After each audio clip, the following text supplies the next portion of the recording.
What's up, YouTube world? It's your boy J Dub, the number one comment on YouTube, and I'm back with another review. This is the final segment of the Married at First Sight series.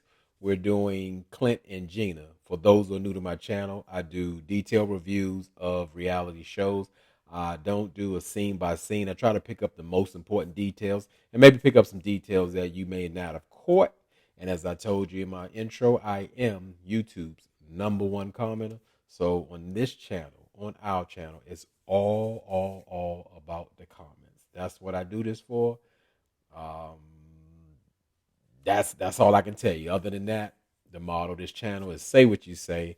I mean, say absolutely anything about it. If you're offended by um, Gina calling Clint Ginger, I want to hear about it. I want to see about it, and that's what we're gonna do. Because this is a really short one, but this one kind of, I'm gonna say, bothered me the most or whatever. So let's just go ahead and get into it. Close this series out because I'm tired, y'all, and let's get it done. So starts off with Clint and Gina. They're on their adventure as they always ask for.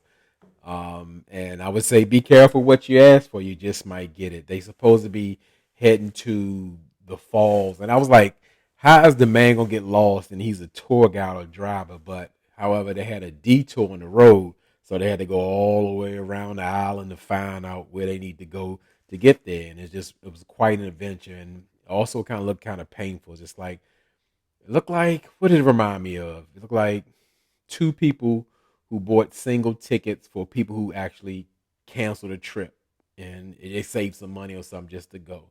So they just like making conversation and just trying to get through, but there's really no connection going on or whatever. And I would just say it was something. And I've heard about like what they were going through. They were like a little nervous because the bus or van was going like steep around steep mountains and narrow roads. But I've heard people tell horror stories and scared for their life, and people actually crashed and all that. Luckily, when I went to Jamaica, it was on a cruise, so you drop you off at the falls and you just catch a cab to Margaritaville. Even though I don't really suggest too many cabs and all that in Jamaica. You know, some people are adventurous. Some people like to gamble a bit, if you will, but not with money. So it's to each his own.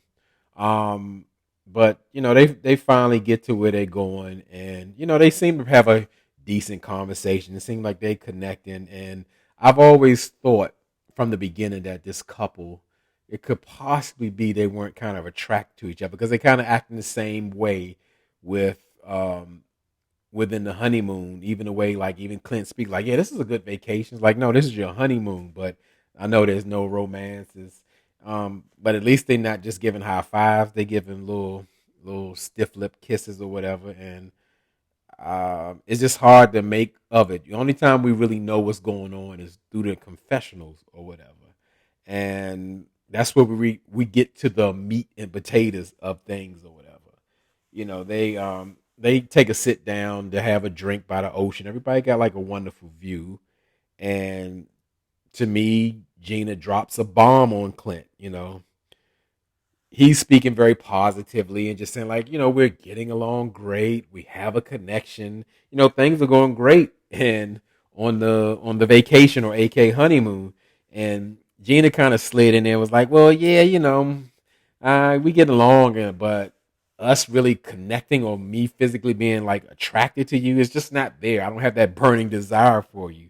And I mean, my mouth was open a little bit, and then I was like, well, Clint really took that one on the chin well, you know, but he even is in his confessional, he remained positive, saying, well, you know, okay, she's not attractive to me, it'll grow, and this ain't like this is my girlfriend, I can walk away from her. This is my wife, so we married, so we gonna stick it out.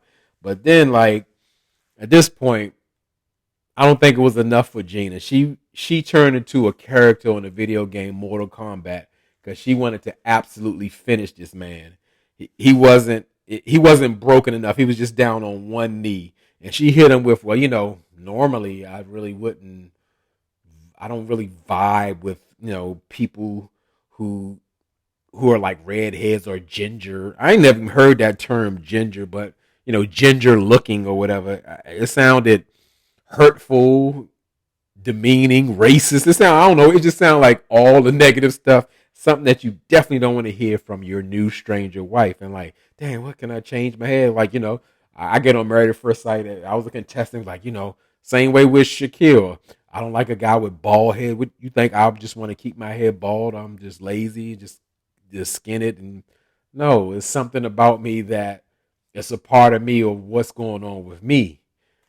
So just to say that, like, that kind of could create a insecurity or barrier between me. Like, you just don't like me or whatever. And why would you really say that to me? And I was just like, wow, like, Gina, I really see you like really in a different light. Like, you have no compassion, you have no filter. It's like downright cruel to carry that man like that. And after that, he was done. You could see the life and the positiveness just ran flush out his face. He's like, I can't believe she said that to me. I mean, like, what is she trying to destroy me? And the thing is, as I tell you, previews kind of spoil everything. And Clint was supposed to be like the bad guy at this point because he's telling the others in future episodes that, hey, like, normally I go for a more slender, athletic build woman or whatever. And, people's like, oh, how dare he? Disgusting. He's body shaming and all that kind of stuff. Now I get it. I don't feel bad for Gina at all. She didn't call the man a ginger and she's not attractive. I mean, she just went all the way in.